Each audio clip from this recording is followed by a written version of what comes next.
अगर आप भी हाल फिलहाल में इलेक्ट्रिक व्हीकल खरीदने की सोच रहे हैं तो इस काम में बिल्कुल भी देरी ना करें और 31 मार्च से पहले तक अपनी गाड़ी खरीद लें, क्योंकि 31 मार्च के बाद इलेक्ट्रिक व्हीकल की कीमतों में काफ़ी इजाफा होने वाला है।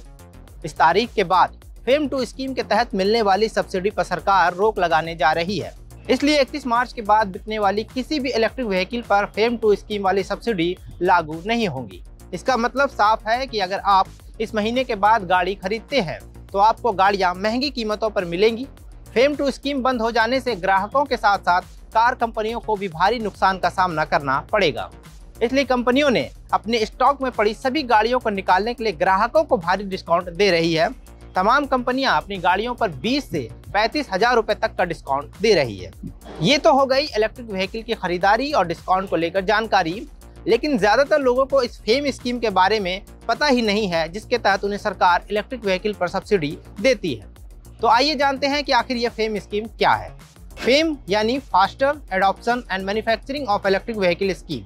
इसकी शुरुआत केंद्र सरकार ने साल 2015 में फेम इंडिया 1 के नाम से शुरू किया था। इसका मकसद देश में इलेक्ट्रिक व्हीकल को बढ़ावा देना था।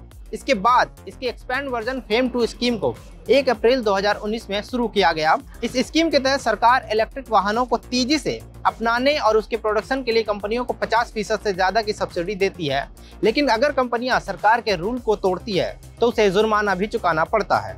केंद्र सरकार ने फेम इंडिया 1 स्कीम के तहत 800 करोड़ रुपए और फेम 2 के तहत 10,000 करोड़ रुपए आवंटित किए थे, लेकिन अब सरकार इस स्कीम को बंद करने की तैयारी में है।